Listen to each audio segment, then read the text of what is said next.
નમસ્કાર મિત્રો, સ્વાગત છે તમારું અમારી YouTube channel Gujarat jobs and ન્યૂઝમાં.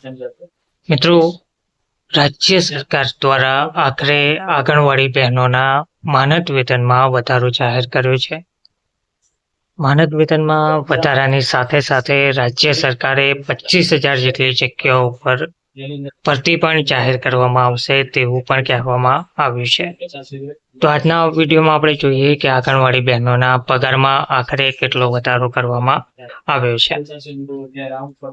તો દૈનિક વેતન મેળવનારાઓના દૈનિક વેતનમાં 25 રૂપિયાનો વધારો જાહેર કરવામાં આવ્યો છે. હવે તેમને દર મહિને 425 રૂપિયા વેતન મળવાપાત્ર રહેશે. આઉટસોર્સ કામદારોને હવે માસિક રૂપિયા 12,750 રૂપિયા મળશે. આગામી સમયમાં આઉટસોર્સ ભરતીમાં ધીમે ધીમે ઘટાડો થશે અને નવી સિસ્ટમ દાખલ કરવામાં આવશે. પેરા વર્કરોના માનદ વેતનમાં વધારો કરવામાં આવ્યો છે. તેમજ આંગણવાડી કાર્યકરના માનદ વેતનમાં 500 રૂપિયાનો વધારો કર્યો છે અને મિની આંગણવાડી કાર્યકરના માનદ વેતનમાં 300 રૂપિયા અને આંગણવાડી તેડાગર મદદનીશના માનદ વેતનમાં 300 રૂપિયાનો વધારો કર્યો છે.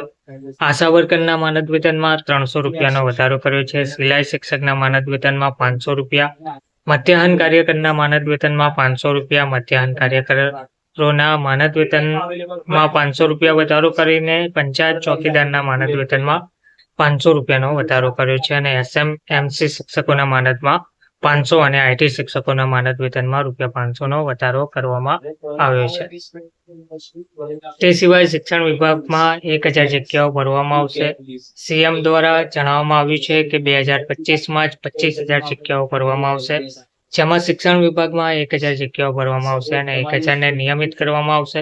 પોલીસ વિભાગમાં કોન્સ્ટેબલની 1,000 ખાલી જગ્યાઓ ભરવામાં આવશે. 500 જગ્યાઓ માટે પ્રમોશનની પરીક્ષા લેવામાં આવશે.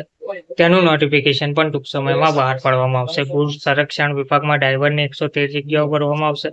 પંચાયત સચિવોની 853 જગ્યાઓ સીધી ભરતી દ્વારા ભરવામાં આવશે અને ટેકનિકલ આસિસ્ટન્ટની 219 જગ્યાઓ ભરવામાં આવશે. જળશક્તિ વિભાગમાં 4500 જગ્યાઓ પર નિમણૂક આપવામાં આવશે અને લેબ ટેકનિશિયનની 32, સ્ટાફ નર્સની 33, એએનએમની 82, જીઓએની 42 જગ્યાઓ ભરવામાં આવશે તેવું તેમણે જણાવ્યું છે. તેમજ આંગણવાડી બહેનોના માનદ વેતનમાં મોટો વધારો કરવામાં આવી રહ્યો છે. ધન્યવાદ.